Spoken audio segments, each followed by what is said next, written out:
So, hello everyone, welcome to our fresh and amazing new interview podcast with amazing charming personality of Delhi Police. आज हमारे साथ एक charming personality है, तो मैं मिलवा देता हूँ। बहुत वेट कर रहे हो आप लोग। और आज हम लोग सीपीओ के ऊपर भी बात करेंगे, एसएससी सीपीओ के ऊपर, क्योंकि एग्जाम आने वाला है। तो बहुत सारे एस्पिरेंट्स रेगुलर गाइडेंस के लिए बोल रहे थे कि कम टाइम बचा है, कैसे कवर अप करें, क्या चीज़ करें, जल्द से जल्द आप लेकर आओ। तो वेलकम है सर आपका हमारे चैनल पर। थैंक यू सो मच भाई। सो मैं आपसे चाहूँगा कि आप शॉर्ट इंटरव्यू अपना हमारे व्यूअर्स को दे दीजिए। तो firstly hello to all the viewers of this channel, और जो 2-4 मेरे भाई लोग देख रहे हैं। तो currently I am posted as sub inspector in Delhi police, Shahdara में नारकोटिक्स ब्रांच में चल रहा हूँ। Before this job I was in CISF as a sub inspector too, and I did my graduation 2012 से 15 वाला बैच था। In 2016 I clear SSC CPO exam in which I got CISF। 2018 में उसकी ट्रेनिंग हैदराबाद में हुई थी। फिर उसके बाद दूसरा अटैम्प्ट दिया था 2019 में। उसके बाद फिर दिल्ली पुलिस में सेलेक्ट हो गई। ओके, सो अब फर्स्ट ऑफ ऑल जो सबसे ट्रेंडिंग क्वेश्चन है हम उसी से स्टार्ट करते हैं। आज हम अलग अपना चेंज कर देते हैं थोड़ा प्रोसेस। हमारा जो इंटरव्यू प्रोसेस होता है उसका हम अलग करते हैं। सीपीओ के लिए सारे बच्चे परेशान हैं कि कम टाइम बच गया है, अब क्या करें इस मूवमेंट पर। तो इस मूवमेंट पे क्या करना चाहिए स्टूडेंट्स को, एस्पिरेंट्स? भाई इस मूवमेंट पे आप कोई फ्रेश टॉपिक है, जो फ्रेश कोई चीज़ है उसको मत जाओ। बेसिकली जो प्रीवियस ईयर पेपर्स हैं, CPO एग्जाम प्रीवियस ईयर से उठाता है क्वेश्चन। ऐसा नहीं है कि बहुत करंट उठाएगा। स्टैटिक जो पार्ट है उसमें कवर करता है। तो आप प्रीवियस ईयर के मॉक पेपर लगाओ, रोज़ का एक लगाओ। उसमें जिस पार्ट में आपको लग रहा है कि मेरी बहुत करेक्शन हो रही है, बहुत गलती हो रही है, उसको एक बार गो थ्रू करो। जो भी कमियां हुई हैं उसको करेक्ट करो, फिर अगला मॉक टेस्ट लगाओ। मार्क्स इंक्रीज होते चलेंगे, पता नहीं चलेगा। कोई फ्रेश टॉपिक उस पर मत जाओ, कोई नई टीचर नई किताब में मत जाओ। मॉक लगाओ, जो आपको कमी दिख रही है उस पर करेक्शन थोड़ा काम करो, अगला मॉक लगाओ, मार्क्स इंक्रीज हो जाएंगे। मीन्स सिर्फ अभी मॉक टेस्ट लगाने का टाइम अभी है, मॉक टेस्ट लगाने का टाइम है। Okay okay. सो कुछ अगर आप कुछ स्ट्रैटेजीज अगर शेयर करना चाहो, किस तरीके से, क्या कितना टाइमिंग क्या बैठना चाहिए, किसको कितना देना चाहिए, किस तरीके से स्टार्ट करना चाहिए पेपर, अगर थोड़ा स्ट्रैटेजी के लिए मैं यही कहूँगा यार, इसमें सिलेबस ऐसा वास्ट नहीं है। यूपी से जितना वास्ट सिलेबस नहीं है, फिक्स सिलेबस है। कोई भी टीचर पकड़ो, एक टीचर पकड़ो मैथ्स के लिए। जैसे मैंने कोई भी रैंडम राकेश यादव सर लिए थे। आपका कोई भी एक टीचर है, उसके जो क्लास नोट्स हैं, कोई भी बुक्स वगैरह, आप उस बुक पे फोकस करो, उसको अच्छी से करो यार। 15 बुक को एक ही बार पढ़ने से अच्छा एक बुक को आप 15 बार करोगे ना तो बहुत फ़ायदा मिलेगा। उसमें अपनी कमांड बना लो। फिर जैसे कि मैंने आपको बताया, प्रीवियस ईयर तो आपको देने ही देने, उससे आपका टाइम भी मैनेज होता रहेगा। आपको देखना है कि इतने टाइम में आपको कवर अप करने क्वेश्चन, तैयारी पूरी कर लोगे, लास्ट टाइम पे एग्जाम देने जाओगे, पेपर ही छूट जाएगा, फिर कोई फ़ायदा नहीं है in that. So basically have to do the mock test on a regular basis. उन पर करेक्शन जो है उसको फिर आप इंक्रीज करके आप मार्क्स। ओके, सो अब अगर मैं इस पर आ जाऊँ कि बुक लिस्ट में से कौन सी बुक्स जो हैं एस्पिरेंट्स को आप रेफर करना चाहोगे? जीके के लिए हो गई, इंग्लिश के लिए हो गई और मैथ्स के लिए, इनके लिए कौन कौन सी बुक्स? यार जीके का तो बहुत वास्ट चीज़ है। जीके में मेरी भी इतनी कमांड नहीं थी।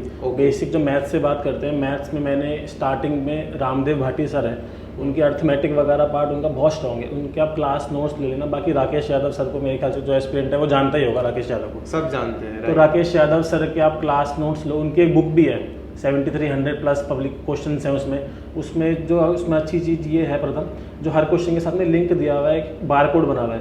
उसको आप स्कैन करोगे तो पूरा जो राकेश यादव सर उसको एक्सप्लेन करेंगे, उसको डिटेल में आपको आंसर हो। ओके। तो वो वाली बुक को मैं मानता हूँ कि हर किसी को करना चाहिए मैथ्स के लिए, ठीक है।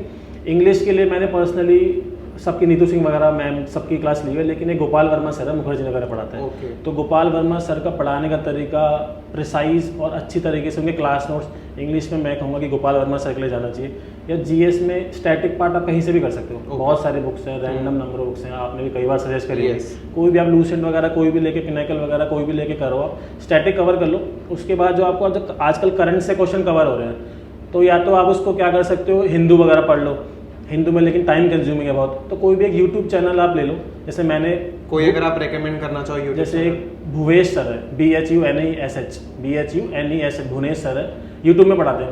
वो रोज़ सुबह जो जिस्ट होता है ना न्यूज़पेपर का, हिंदू का, सारे करंट अफेयर वगैरह जो 3-4 अच्छे प्रोनाउंस न्यूज़पेपर हैं, उनके वो मेन टॉपिक उठा के आपको 30-40 मिनट की वीडियो में उसको आप फास्ट फॉरवर्ड करके देख के वो अपना करंट अफेयर से अपडेटेड रह सकते हो। तो ये चीज़ बचा। रीजनिंग आप किसी से कर सकते हो, आप किसी भी टीचर के आप ले लो, फिक्स फॉर्मेट है जो भी आता है, तो आप इससे कवर हो जाएगा। ऐसे कि यहाँ वहाँ हाथ पर मारने की जरूरत नहीं है ज़्यादा।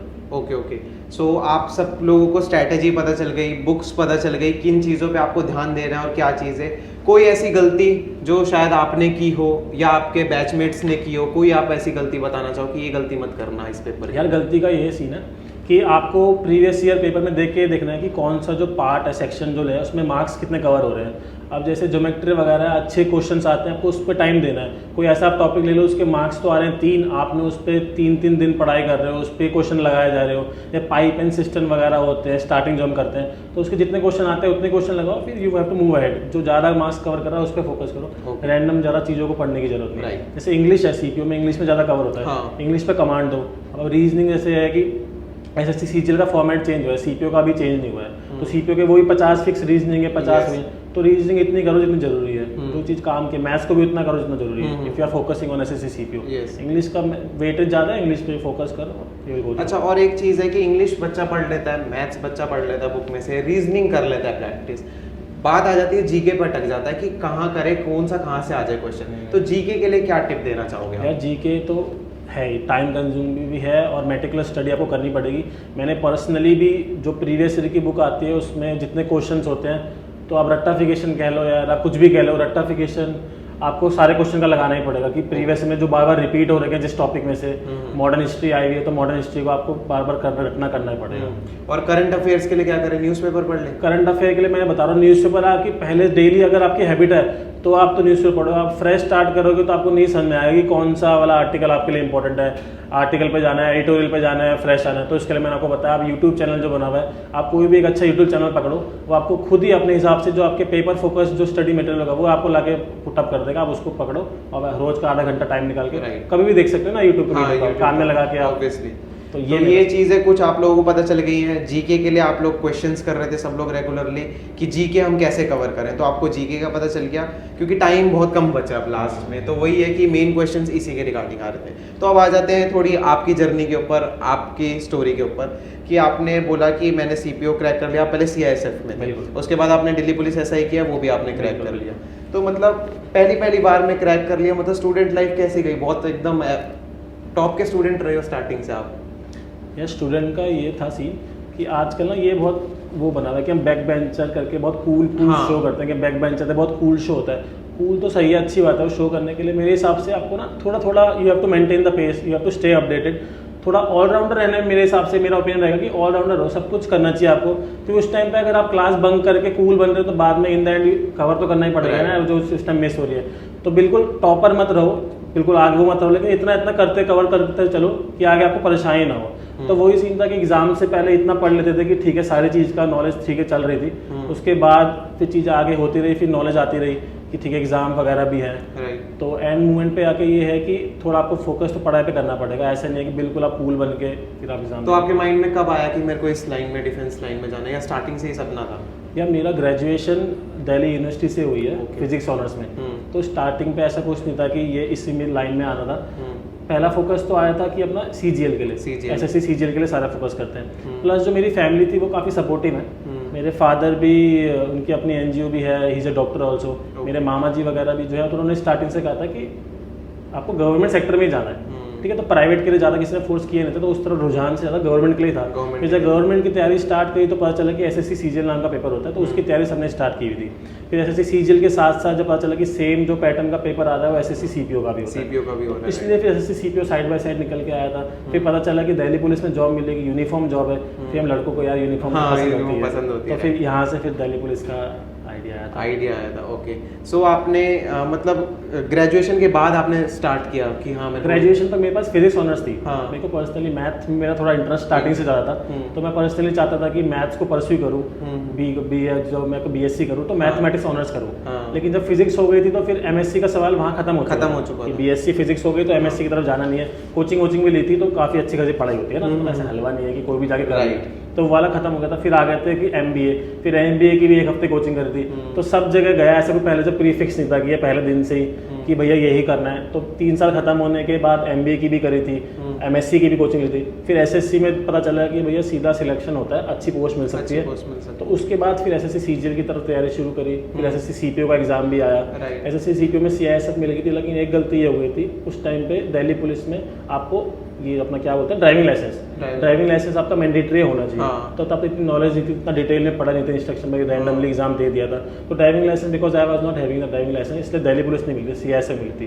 फिर दोबारा अगले अटेम्प्ट में लाइसेंस बना बट पेपर निकल गया था। पेपर निकल, दिल्ली पुलिस की रैंक आ गई थी। दिल्ली पुलिस की रैंक आ गई, I was not having the driving licence. तो क्या फीलिंग थी उस टाइम? तो बहुत बुरा लगा था यार कि ये चीज़ ठीक नहीं हुई। तो फिर उससे इसलिए मैं बार बार मैंने अपनी एक दो वीडियो जो इंस्टाग्राम पे बनाई थी, ये कहा था कि ड्राइविंग लाइसेंस मैंडेटरी है, वो आपको बनाना ही पड़ेगा अगर आपको दिल्ली पुलिस चाहिए। ओके और मैंने आपका एक अभी रिसेंटली आपके इंस्टाग्राम पे मैंने रील भी देखी थी, आपने वो बताया था कि अगर फ़ोन चोरी हो जाए तो क्या करना है। एक बार आप ज़रा व्यूअर्स को बता दें कि अगर हमारी कोई चीज़ ऐसी चोरी हो जाती है तो किस तरीके से उसका प्रोसीजर चलता है। यार फ़ोन चोरी के सबको ये लगता है ना कि थाने जाके काम होगा, थाने जाके काम होगा। आजकल गवर्नमेंट ने अच्छी सर्विस आपको दे रखी है, आप ऑनलाइन अपने फ़ोन से घर रह के काम कर सकते हो, अपनी EFIR कर सकते हो। आपको प्रॉपर EFIR का आपको प्रिंट आउट भी निकल जाएगा, within 24 hour you will get a message कि आपका IO कौन है, IO का फ़ोन नंबर भी आ जाएगा।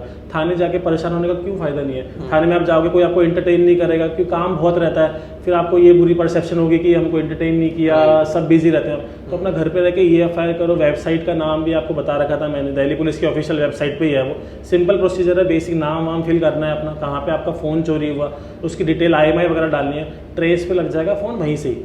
और जो आप थाने जाके कराओगे वहाँ भी यही काम होगा, जो आपको प्रिंट आउट निकाल के दे देंगे वो CCTNS सिस्टम होता है, उससे भी वो सेम EFIR होगी जो अपने घर से कर रहे हो। साइबर कैफे से आपका प्रिंट आउट निकल जाएगा। IO का नंबर आप बेसिकली आपको IO का नंबर मिल जाएगा, आप उससे कॉन्टैक्ट करो कि सर मेरा कहाँ पे फ़ोन है, ट्रेसिंग पे आपने लगाया, कितना पहुँचा, क्या पहुँचा। मीन्स ये है कि काफ़ी सारे लोग ऐसे होते हैं FIR करके छोड़ देते हैं, अब उनकी जिम्मेदारी है थोड़ा, हाँ, बट खुद भी अपने आप को फॉलो बैक करना पड़ता है इन सब चीज़ों को। तो आप देख सकते हो, आपको प्रोसीजर पता चल गया है कि आपके पास नंबर तक इवन की 24 आवर्स के अंदर आ जाता है ना, 24 आवर के अंदर EFI नंबर आ जाएगा, एक्नॉलेजमेंट नंबर आ जाएगा, IO का नाम नंबर सब कुछ आ जाएगा। तो जो इन्वेस्टिगेशन ऑफिसर होते हैं उनका आपके पास नंबर नेम सब कुछ आ जाएगा, तो आप इजीली उनको भी कांटेक्ट कर सकते हो। तो FIR अपनी प्रॉपरली करा करो और उसको फॉलो बैक करना आपका काम है कि जैसे सर ने बताया कि ट्रेसिंग पे लगा कि नहीं लगा, कहाँ पर है, क्या चीज़ें, ये चीज़ें आप लोगों को। एक चीज़ मैं और आपको बताना चाहूँगा, जैसे कोई आते हैं, कई लोग हमारे पास भी आते हैं, वो कहते हैं हमारा फ़ोन चोरी हो गया, फटाफट उसकी लोकेशन निकालो। या लोकेशन का मैं आपको थोड़ा सा बताना चाहूँगा कि लोकेशन का ऐसे नहीं होता कि कुछ भी छोटा सा आपने कहीं पे क्लिक किया, आपका नंबर डाला और लोकेशन तुरंत आपके सामने आ जाएगी। उसका प्रॉपर प्रोसीजर होता है, नोडल ऑफिसर होते हैं, Jio एयरटेल हर कंपनी के नोडल ऑफिसर होते हैं, वहाँ से लोकेशन निकल के आती है, वो भी CDR वगैरह के थ्रू। उसके लिए प्रॉपर चैनल फॉलो करना पड़ता है, CDR फॉर्म भेजना पड़ता है, SHO सर की ID से DCP ऑफिस जाता है, वहाँ पे बैठ रखे होते हैं जो भी हमारा स्टाफ बैठा होता है, वो फिर आगे नोडल ऑफिसर को भेजता है, वो भेजता है। तो बंदे परेशान हो जाते हैं, सर आप काम नहीं कर रहे हो। तो इसलिए थोड़ा सा उनको सब्र रखना चाहिए कि जब लोकेशन जब तक आ जाए, ऐसा नहीं है कि जादू की छड़ी घुमाई लोकेशन तुरंत आ जाए पकड़ के ले आएंगे, है ना। तो इन सब चीज़ों में देखो प्रोसेस में टाइम लगता है, हर एक चैनल के थ्रू होके हर एक प्रोसीजर निकलता है, तो ये चीज़ें आप लोगों को माइंड में रखनी है। ऐसा नहीं है कि आपका काम हो नहीं रहा है, आपका काम हो रहा है। काफ़ी सारे लोग होते हैं कि अगर उनको 10 दिन लग गए तो वो ऐसा सोचते हैं काम नहीं कर रही पुलिस, छोड़ देते हैं वो, है ना। ये चीज़ परसेप्शन अपने माइंड में मत रखो, काम चल रहा होता है, आप छोड़ देते हो इसलिए वो कंप्लेन ऐसी धरी की धरी रहे। ट्रेस पे फोन लगा रहेगा आपका। अब आपका फोन चोरी हो गया, ठीक है, आपके फोन में until unless someone insert A SIM in your phone, वो ट्रेस कैसे करेंगे जब तक उससे कनेक्शन नहीं आएगा, कोई उसमें कोई टावर का सिम नहीं आएगा, तब चाहे वो 2 महीने बाद 3 महीने बाद डाले, जब तक आपका सिम नहीं डालेगा तब तक आपका CDR नहीं आएगी, बता नहीं पाएंगे। उनको लगता है पुलिस काम नहीं कर रही या लोकेशन नहीं आई है, तो 3 महीने लग जाए, 4 महीने लग जाएगा। फोन ट्रेस पे लगा हुआ है, वो जैसे इसमें कोई सिम डलेगी, कोई भी रैंडम बंदा डालेगा तो फोन का ट्रेस हो जाता है, राइट। तो ये चीज़ें आप लोगों को अपने माइंड में रखनी है। और सबसे बड़ी बात यार, चोरी होने तक जाना ही क्यों, अपनी चीज़ों का ध्यान रखो। भीड़ वाले इलाकों में जाते हो तो अपनी चीज़ों का पर्स, मोबाइल का हर जगह बोर्ड लगे होते हैं यार, कि ध्यान रखना चाहिए इन सब चीज़ों का। अच्छा, वैसे कोई अगर मैं आपसे पूछूं आपकी लाइफ का अभी तक की सर्विस में कोई ऐसा रैंडम केस, कोई एकदम उल्टा सीधा केस हो, कोई आप अगर शेयर करना चाहो? केस तो यार काफ़ी आते रहते हैं रोज। एक बताने लायक थोड़ा केस ये है कि जो बेसिकली मैंने जो डी कोर्स किया था, हमारा आफ्टर ज्वाइनिंग जो होता है डी कोर्स होता है 1 साल का, तो आई did my D course in new Delhi के बाद फिर मेरी पोस्टिंग शादरा आई थी GTB इनक्लेव पुलिस स्टेशन पे। तो वहाँ पे एक केस आया था, किडनैपिंग का आया था। तो बेसिकली होता है कि 18 साल से कम की लड़की अगर किडनैप हो जाए या गुमशुदा हो जाए तो पुलिस को 363 IPC का केस रजिस्टर करना पड़ता है। ओके। तो वो मैंडेटरी होता है, केस रजिस्टर हुआ था। सो एक मिनट, अगर आप 363 को अगर थोड़ा डिस्क्राइब कर दे किस चीज़ का? 363 में ये होता है कि 18 साल के ऊपर वाला प्रोविजन में उस पर अलग सेक्शन आती है। 18 साल से कम का अगर कोई लड़का या लड़की अगर जैसे गुमशुदा हो जाए, अबडक्शन किडनैपिंग वाला उसमें अगर सिनेरियो आ जाए, तो उसमें जो FIR जिस सेक्शन में रजिस्टर होती है वो 363 IPC में हो जाती है। तो उसमें जो आपका FIR होगी तो वो 363 में पुलिस को करनी पड़ती है। थोड़ा सा सेंसिटिव इशू आता है, 18 साल से कम की लड़की है, कॉन्शियस अपने सेंस में है कि नहीं है, उस पर कुछ ना हो जाए, तो उस पर इनिशियल जल्दी एक्शन लेके पुलिस FIR रजिस्टर करती है। तो वो केस मेरे पास आया था, तो थोड़ी बेसिक इन्वेस्टिगेशन कर रही थी, तो पता चला था कि जो साथ में वहीं एक लड़का रहता था वो भी उसके साथ, तब से वो भी घर पे नहीं है, घर पे, तो उसके घर वालों की भी कंप्लेन आ गई थी कि उसके तो कोई ना थोड़ा एंगल मिल गया था कि इस तरफ इन्वेस्टिगेशन को हमें प्रोसीड करना है। तो कुछ टाइम बात करने के बाद ये था कि मैटर भी सेंसिटिव था, लड़की का मैटर था, तो उनके घर वाले भी थोड़ा फोर्स प्रेशर वगैरह कर रहे थे। तो SHO सर ने कहा था कि इस पर काम करना पड़ेगा यार, सो दैट इनको लगे कि पुलिस काम कर रही है। तो मैंने कहा था सर थोड़ा होमवर्क कर लेते, CDR वगैरह आ जाएगी। तो लेकिन उसकी CDR वगैरह नहीं आई थी। जो लोकेशन की लास्ट लोकेशन आई थी तो उसमें लोकेशन के टाइप होते हैं, ABC टाइप होती है, A थोड़ी प्रिसाइज होती है, समझ रहे हो, थोड़ा अप टू मीटर्स जो आता है। तो वो लोकेशन पंजाब की आ रखी थी, गुरुद्वारे के पास की आ रखी थी। तो तब उसके बाद जो अगली CDR हमने फॉर्म भेजा था तब तक वो नहीं आई हुई थी। लेकिन घर वालों का प्रेशर इतना था कि उन्होंने कहा था सर गाड़ी वाड़ी सब हम लेंगे, आप बस चलो उस लोकेशन पे, हमको जाना है। उनकी भी बनता था, उनको भी हम कुछ नहीं कह सकते थे कि आपको रुकना पड़ेगा, उनका भी इमोशनल अपना अटैचमेंट है। तो उसी टाइम उनकी जो अपना गाड़ी वाड़ी में सारा हम स्टाफ लेडी स्टाफ वगैरह लेके हम वहाँ मौके पे पहुँच गए थे। तो उसके बाद वहाँ पे जाके ये था कि वो तो लोग के फ़ोन तो उनके दोनों के ऑफ थे और CDR अगली आई भी नहीं, तो उसमें टाइम लग रहा था। अब गुरुद्वारे पे तो पहुँच गए हम, गुरुद्वारे पता होता कि अब रैंडम पुलिस जाएगी, कोई ऐसा हाँ भी नहीं करता कि हाँ जी यहाँ पे मिली हुई है। हर कोई यही चाहता है कि हाँ सर हमने तो नहीं देखा। तो वो थोड़ा एक ब्लाइंड स्पॉट आ गया था, अब किस तरह प्रोसीड करें।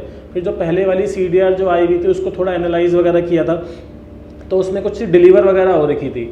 तो वो कंपनी का नाम वगैरह आया था। तो फिर उस कंपनी के नोडल अफसर से बात वगैरह करके उससे पूछा गया था कि आप किसी जो आपका स्टाफ वगैरह उस दिन डिप्लॉय आपने किया था कहाँ पे उसको भेजा था। तो पहले उन्होंने मना किया था कि प्रॉपर नोटिस चाहिए, SHO के ID से भेजो आप। फिर थोड़ा बात करके उनके सीनियर से कि मैटर जितना सेंसिटिव है, यहाँ पे हम खुद आ रहे हैं, प्रॉपर पोजीशन ले रहे हैं, मैं कौन बात कर रहा हूँ, उनको सारी चीज़ बताई। तो उन्होंने भी सपोर्ट किया था कि हाँ इस चीज़ में। तो जो स्टाफ वगैरह आया था तो उन्होंने बताया कि इस एड्रेस पे वो चीज़ हमने डिलीवर की थी, जो कि उन्होंने सामान मंगाया था। वो लोग घर से बाहर निकले थे, एक कोने में वहाँ पे रह रहे थे वो लोग। तो उनसे जब वो लेके गया कि हाँ लेके गया था, तो वो वाला फिर जब अंदर लेके गया तो एक किराए के घर पे वो दोनों लड़की रह रहे थे। अच्छा। तो घर वालों से मिलके तो वो वाला एक सेटिस्फेक्शन फीलिंग थी कि ये अच्छा काम हुआ था थोड़ा। तब लगता है कि हाँ यूनिफॉर्म वर्क है अब, हाँ अच्छा काम किया, तो सारा हार्ड वर्क था वो वर्थ लगा था। इतना भाग। तो वो पंजाब में ही मिले थे? वो पंजाब में मिल गए थे। ओके। उसके बाद उनको वापस लेके आए थे साथ, फिर प्रॉपर चैनल के थ्रू हैंडओवर वगैरह किया था। राइट। तो देख सकते हो आपको वो एक केस स्टडी भी सुनने को मिल गई कि किस तरीके से हर एक चीज़ प्रोसीडिंग होती है, वर्क होता है हर एक चीज़। ऐसा नहीं है कि कोई काम नहीं कर रहा, काम सब लोग कर रहे हैं, ठीक है। इन्वेस्टिगेशन चलती रहती है, बस आप लोगों को बैक नहीं करना। जैसे सर ने बताया कि घर वालों ने बैक स्टेप नहीं किया, वो रेगुलर की सर आप ये करो, सर आप ये, हम चलते हैं, ये वो। तो जब तक आप सपोर्ट नहीं करोगे पुलिस का, तब तक पुलिस अकेले हर एक इंसान के पीछे नहीं रह सकती। ओके। सो मैं एक चीज़ और बताना चाहता हूँ आपको। यस। जो आपका IO होता है ना केस का, बीट आपका मोबाइल फोन चोरी का केस हो या लड़ाई झगड़े का केस हो, कोई भी आपका केस हो, जो IO पे ना सुप्रीम पावर रहती है। You have to trust your IO। आपको IO से ना बिगाड़नी नहीं चाहिए। आप कहीं और कॉल कर रहे हो, किसी और सीनियर अफसर से फोन करा रहे हो, इन द एंड आपको समझना पड़ेगा जो आपका काम करेगा वो IO को ही करेगा। अगर प्रथम आप किसी केस के IO हो तो जो आप जो प्रोसीडिंग करोगे आपके थ्रू, आपके चैनल के थ्रू ही होगी, साइन उसमें इन द एंड आपके होंगे। आप ठीक है ACP DCP का फोन कराते रहो, लेकिन काम करने तो वो आएंगे नहीं, काम आपको ही करना पड़ेगा। तो यार आपको IO से ही बता के रखना कि सर ठीक है आप बिजी हो, लेकिन प्लीज़ मेरा टाइम निकालो, या जो भी आपको कॉपरेट करना है मैं आपको कॉपरेट करूंगा, लेकिन प्लीज़ मेरे वाले केस पर ध्यान दो। आप यहाँ रैंडम फोन करा रहे हो तो आप IO से परेशान करके फिर आप काम कैसे करा पाओगे? आप उसके मेन तो IO इन्वेस्टिगेट कर रहा है। आप डिस्प्ले शो करना चाहोगे कि मेरा IO काम नहीं कर रहा, ऊपर सीनियर अफसर से फोन करा रहे हो, वो उसको और कर रहे हैं कि आप काम नहीं कर रहे, वो वैसे फ्रस्ट्रेट हो जाएगा, फिर आपका काम कोई करेगा नहीं ना। तो मेन आपको IO के साथ बना के रखना है कि थोड़ा आपका IO काम भी होता रहे और पुलिस को आप पेशेंस के साथ थोड़ा देखो। ऐसा नहीं है कि पुलिस भी नहीं समझ रही कि हाँ आपको प्रॉब्लम हो रही है, और पुलिस वाले भी समझ रहे हैं, बट हर एक चीज़ की प्रोसीडिंग्स में, हर एक चीज़ में थोड़ा टाइम लगता है। तो ये चीज़ है। तो आप लोगों को ये सारी चीज़ें पता चल गई हैं। और अब मैं अगर थोड़ा सा आपसे ये जानना चाहूँ, मतलब किस टाइप के फैमिली बैकग्राउंड से आते हो? बहुत वेल टू डू फैमिली से आते हो या मतलब मिडिल क्लास फैमिली से थे यार। जो मेरे को लगता है जो भी गवर्नमेंट जॉब कर रहे हैं या जो भी बेल्ट की नौकरी कर रहे हैं, मेरे ख्याल से सब कोई लैंडलॉर्ड, बहुत बड़ा लैंडलॉर्ड नहीं है। कोई ऐसा होता तो वो अपने घर वालों का बिजनेस ही कर रहा होता। जो भी गवर्नमेंट जॉब मेहनत करके, फाइट करके जो कंपटीशन कर रहा है, तो सबने स्ट्रगल किया है, सबको पता है कि कैसे फैमिली बैकग्राउंड से आए हैं, वो कहाँ से उठे हुए हैं। यस, आप समझ रहे हो मेरी बात? यस। और अगर जैसे कोई बच्चा, जैसे अगर इस बार का CPO नहीं दे रहा, अगली बार का CPO दे रहा है, तो मेन होता है इंग्लिश और मैथ्स अपनी अच्छी करना। तो इंग्लिश इम्प्रूव करने के लिए क्या करें? अच्छा, मैं इस टॉपिक पे बात करता हूँ। दूसरा मैं एक और चीज़ बताना चाहता हूँ, आजकल बहुत स्मार्ट स्टडी कर रहे हैं। हम जब जिस टाइम पे मुखर्जी नगर में मैं तैयारी कर रहा था, तो मेरे बगल वाली सीट में बहुत भीड़ रहती थी। वहाँ पर जो अच्छे, जो रिनाउंड टीचर है, उनके काफ़ी हॉल में कई किलोमीटर पे उनके बैच चल रहे होते थे। जो मेन राकेश यादव सर यहाँ पढ़ा रहे हैं, तो 4 किलोमीटर दूर हॉल नंबर 31 में थ्रू वीडियो कॉल वो अपना बैच ले रहे हैं। तो ना आपको माइक के थ्रू आपको अपना कॉन्टैक्ट वगैरह करना है। तो मेरे बगल में बैठा हुआ था, मैंने उससे पूछा था ठीक है आप कौन से, क्या कितना एज आपकी, कौन से, तो उसने बताया कि भैया मैं तो सेकेंड ईयर में हूँ।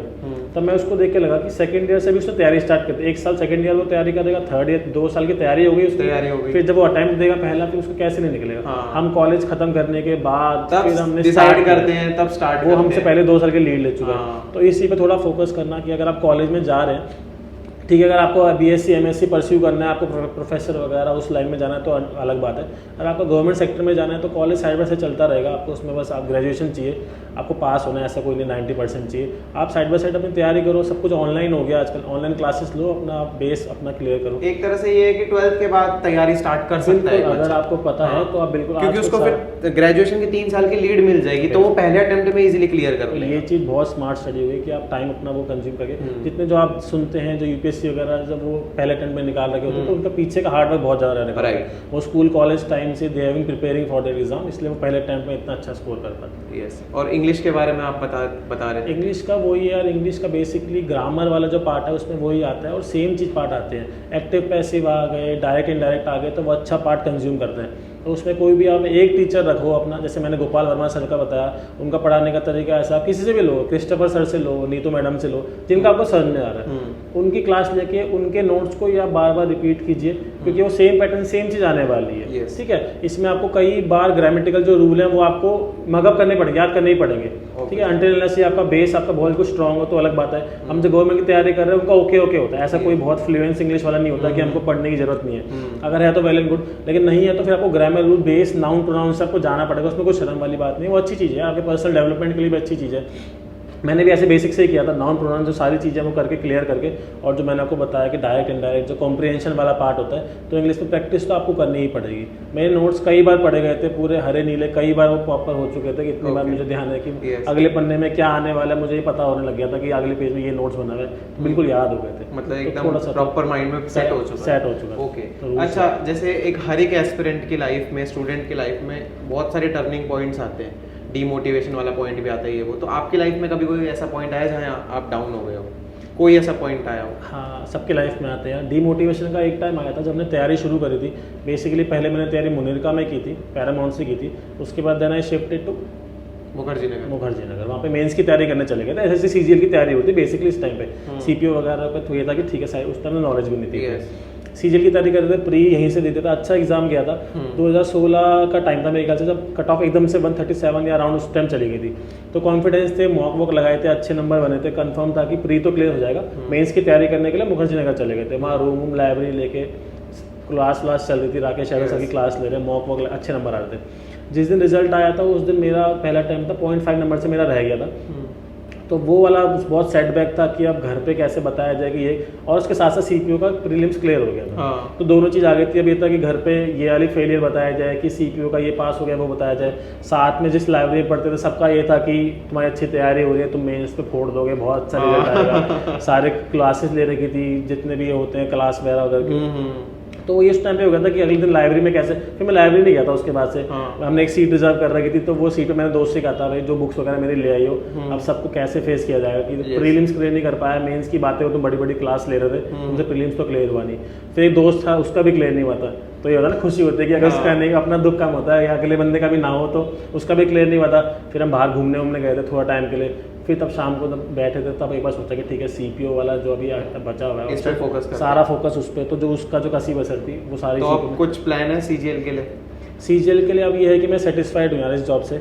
मेरे को दिल्ली में रहना था पहली बार, मेरे को वो मिल गया। फैमिली मेरी यहीं पे थी, मेरे सारा फ्रेंड सर्कल है वो यहीं पे ही है। अब आगे तैयारी करूँगा तो सिविल की करूँगा, यूपीएससी वगैरह की चल रही है साइड बाय साइड वगैरह। बाकी एसएससी वाले सीपीओ से I am happy with this. Right, तो मतलब आप साइड बाय साइड पढ़ते रहते हो? साइड बाय साइड तैयारी चल रही है। ओके। तो मतलब देखो, जॉब पे रहकर भी हम लोग तैयारी कर सकते हैं, ऐसा कुछ नहीं। आप एक पोस्ट ले लिया आपने, बहुत बच्चे ये सोचते हैं अगर हमने कांस्टेबल ज्वाइन कर लिया तो हम ऐसा ही नहीं बन सकते पढ़ के, ऐसा ही बन गए तो हम आगे नहीं बन सकते। तो ये सारा प्रायोरिटी का खेल है। कई लोग कहते हैं जॉब हो गई तो उसका तैयारी कर पाते, करने वाले सारे तैयारी कर रहे हैं। मेरे साथ जब हम ट्रेनिंग कर रहे थे दिल्ली पुलिस की, सीआईएसएफ की, बहुत हार्डवर्क किया, बहुत ज़्यादा रिगरस उसमें ट्रेनिंग होती है। तो हम जैसे नहीं कर पाते, तो उसके बाद पूरा आउटडोर खत्म करने के बाद जो हमारे साथी कलीग थे वो लाइब्रेरी में जाके यूपीएससी की तैयारी कर रहे थे और अच्छा परफॉर्म कर रहे हैं हमारे साथ का। उन्होंने यूपीएससी क्रैक भी किया 1-2 लोगों ने। तो अगर जो प्रायोरिटी जिसको है, जो लगन जो कर रहा है वो कर रहा है, ऐसी बात। ओके।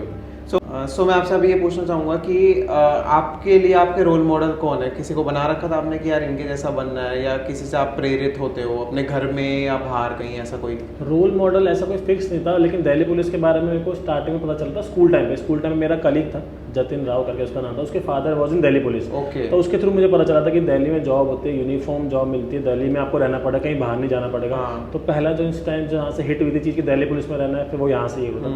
उसके बाद ग्रेजुएशन वगैरह खत्म करने के बाद मेरा मदर से थोड़ा क्लोज कनेक्शन है, माँ से हमारा रहता है ये लड़कों का, ऑब्वियसली। तो मदर की मोटिवेशन थी। फिर मैंने बताया मेरे रिलेटिव में जो मामा जी वगैरह साइड थे, वो ही मेरे मोटिवेशन है। फैमिली ने मेरे को बहुत सपोर्ट किया। ऐसे कोई स्टार हीरो वगैरह ऐसे कोई मोटिवेशन था, फैमिली का ही सपोर्ट था। उनको देख के लगता था कि हार्ड वर्क करना है, खुद सक्सेसफुल होना है। अच्छी फीलिंग है यार, आप सक्सेसफुल हो गए अपने दम पे। आप जैसे मेरे फादर मदर को जब CISF में जब मैं था, तो उस टाइम पे फादर मदर को साउथ इंडिया बुलाया था, थोड़ा घूमे फिरे थे, तो अच्छी फीलिंग आती है, प्राउड की you are able to do something for your family. तो उससे बड़ी मोटिवेशन मेरे को लगता नहीं। Yes, right. सो मैं आपसे ये पूछना चाहूँगा, आजकल आप जैसे देखते हो सर्विस, इन सर्विस आप हो अभी, तो आप देखते हो रेगुलरली काफ़ी सारे केसेस ऐसे आ रहे हैं जिसमें यंग यूथ का बहुत ज़्यादा वो रहता है, क्रिमिनल, उसमें काफ़ी ज़्यादा यंगस्टर्स मिल रहे हैं आजकल। तो उनके लिए आप क्या एडवाइस देना चाहोगे? जो यंग यूथ आपको देख रहे हैं आज, आप एडवाइस क्या देना चाहोगे उनको? या यंग यूथ को मैं ये एडवाइस देना चाहता हूँ कि जो भी आप ये सारी चीज़ें देख रहे हो, इन्फ्लुएंस हो रहे हो, किसी मैं नाम नहीं लेना चाहूँगा, जो भी यूट्यूब वगैरह में आजकल आप देख रहे हो जो चीज़ें वायरल हो रही है, वो सब उनका कंटेंट है, वो अपने कंटेंट के लिए कर रहे हैं, उससे आपको ज़्यादा इन्फ्लुएंस नहीं होना है। बेसिकली आपको फोकस अपने करियर पे ही करना है। आपको यूट्यूबर बनना है तो अलग बात है, अगर आप गवर्नमेंट सेक्टर की तैयारी कर रहे हो तो अपने करियर पर आपको फोकस करना है। इंस्टाग्राम वगैरह भी आप चैनल फॉलो कीजिए जिससे आपको सीखने को कुछ मिल रहा है। प्रथम चैनल है उसे फॉलो कीजिए, मेरा चैनल है उसे फॉलो कीजिए, वो चैनल फॉलो कीजिए जिससे आपको कंटेंट मिल रहा है आपके काम का। बीच में ब्रेक लेके आप उससे फॉलो करो, उससे वो चीज़ सीखो, फिर वापस अपने स्टडी में लग जाओ, तो उस चीज़ में आपको ज़्यादा फायदा मिलेगा। Inspired of going. जैसे आजकल काफ़ी सारे ऐसे बदमाशी के सॉन्ग्स होते हैं, उनको जो काफ़ी यंग यूथ है वो रियल लाइफ में अपने आप को सोचने लगते हैं, फील यार उसका इम्पैक्ट ये पड़ेगा, मैं बता रहा हूँ, वो देख के बहुत अच्छा लगता है। अगर गलती से भी किसी केस में आपका नाम आ गया ना, गलती से भी किसी भी कोई भी FI में नाम आ गया, तो पूरा करियर खराब हो जाएगा, ब्लैक लिस्ट हो जाओगे, पुलिस वेरिफिकेशन कहीं नहीं हो पाएगी, आप ना अब्रॉड जा पाओगे किसी भी केस में। कोई भी जॉब के लिए आजकल इतना मैंडेटरी हो गया, इधर इन प्राइवेट सेक्टर और पब्लिक सेक्टर, आपको पुलिस वेरिफिकेशन मैंडेटरी है। उसमें आप जैसी वेरिफिकेशन करने जाओगे, ऑनलाइन आपकी FIR शो होगी, उसमें अगर आपका अगर क्लियर एक्विट नहीं आ रहा होगा, आपको पेंडिंग इन्वेस्टिगेशन भी आ रहा होगा, आपकी पुलिस वो क्लियर नहीं होगी इन्वेस्टिगेशन, आपकी वेरिफिकेशन, आपको जॉब नहीं लग पाएगी। तो ये शोशाबाजी, हवाबाजी दूर दूर तक ही ठीक है, अगर आप इसमें घुस पड़ गए गलती से एक बार, तो बहुत फिर निकलना बहुत मुश्किल है। राइट। देखो, देखने के लिए, एंटरटेनमेंट के लिए सब चीज़ें सही ठीक है, बट आप लोग उन चीज़ों में अगर आप इंगेज हो जाते हो तो ये आपने देख लिया, नुकसान आप ही का है। कि जैसे सर ने बताया कि हाँ, अगर पेंडिंग में भी आ गया ना कि आपका चल रहा है अभी, तब भी आपको जॉब नहीं लगेगी, गवर्नमेंट ही नहीं प्राइवेट भी नहीं लगेगी, क्योंकि हर जगह आजकल पुलिस मैंडेटरी हो चुकी है, हर एक जगह हो चुकी है। तो ये चीज़ें आप लोगों को हमेशा अपने लाइफ में याद रखनी है। तो एट लास्ट अगर आप हमारे चैनल के लिए 2 लाइन कुछ बोलना चाहें। यार अच्छा प्लेटफॉर्म का, सोशल मीडिया का बहुत बढ़िया यूज़ कर रहे हो, पॉडकास्ट ट्रेंडिंग में आजकल आप उसी का फ़ायदा उठा रहे हो, तो ये चीज़ें यूथ तक जा भी रही हैं, रीच अच्छी हो रही है आपकी। अब आप बता रहे हो स्टूडेंट को कि आप हम सबको जैसे आ रहे हैं, अपने अपने व्यू शेयर करते हैं, सबको स्टोरी पता चल रही है कि ऐसे कोई बाहर से नहीं आया, बस सब आपके बीच के ही लोग हैं जो पढ़ाई लिखाई करके या थोड़ी सी मेहनत करके। आपको मैं बता रहा हूँ SSC CPO कोई बहुत मुश्किल एग्ज़ाम नहीं है, बेसिक 7 से 8 महीने की आप रेगुलर कंसिस्टेंट तैयारी करके आप बहुत आराम से जॉब ले सकते हो और आपकी पूरी लाइफ सिक्योर हो सकती है। तो थोड़ी सी मेहनत की बात है, 8-9 महीने आप कट ऑफ करके सबसे आप अपनी जॉब सिक्योर कर सकते हो। बेसिक जो भी डाउट होता है, उसके अलावा आप इंस्टाग्राम यूज़ कर रहे हो, ऑनलाइन आ रहे हो, तो जो भी इनका प्लेटफॉर्म है यहाँ पे आपको सारे डाउट क्लियर हो सकते हैं। इससे आप घर बैठे अपनी वेरीज क्लियर करो और अपना फिर वापस तैयारी में लग जाओ। राइट। और एक चीज़ और हमारे चैनल के लिए तो आपने बोल दिया, अगर आप मेरे लिए कुछ बोलना चाहें, आपने देखा होगा ID वगैरह मेरी, एट लास्ट अगर आप मेरे बारे में कुछ बोलना चाहो, क्या चीज़ें आपने देखी मेरी ID पे? कि जैसे मैं पहले आया था, मैंने प्रथम से एज पूछी थी, तो काफ़ी यंग एज पे जिस ये मुकाम पे है, जो प्लेटफॉर्म का अच्छा यूज़ कर रहे हैं। तो मैंने लास्ट वीडियो वगैरह देखी थी, तो हमारे DCP सर वगैरह के साथ भी इनकी मुलाकात वगैरह भी थी, तो काफ़ी कॉन्फिडेंट थे। आजकल को लोगों को लगता है कि पुलिस से डरते हैं वो लोग कि पुलिस आ गई तो कुछ गलत करेंगे, तो ऐसा वाला चीज़ कोई इशू नहीं है, पुलिस से डरने वाली बात नहीं है। आप सबसे मिलते हो, सबका इंटरव्यू लेते हो, तो एक अच्छी इमेज सामने आ रही है कि पुलिस वाले आपके बीच में सही है, we are here to help you. बाकी दूसरा जो साइबर का आप यूज़ कर रहे हो, आने वाले टाइम में साइबर क्राइम बहुत ज़्यादा एक्सपोनेंशियली बढ़ रहा है, तो आप साइबर के बारे में नॉलेज दे रहे हो, तो वो बहुत अच्छी चीज़ है। आधे लोगों को पता नहीं है कि साइबर को अगर कुछ फ्रॉड हो जाए तो कहाँ कॉन्टैक्ट करना, कैसे करना है। तो आपके प्लेटफॉर्म के थ्रू अगर पता चल रहा है किसी एक का भी पैसे वापस आ रहे हैं, तो मुझे लगता नहीं कि आपकी इससे अच्छी चीज़ कुछ हो सकती है। राइट। सो आप सबको इतनी सारी स्ट्रैटेजीज जानने को मिली, सर के बारे में जानने को मिला, कुछ केसेस भी सुनने को मिली, कुछ टिप्स मिली, तो ये चीज़ें आपकी लाइफ में आप लोगों को हेल्प करें, यही हम होप रखते हैं।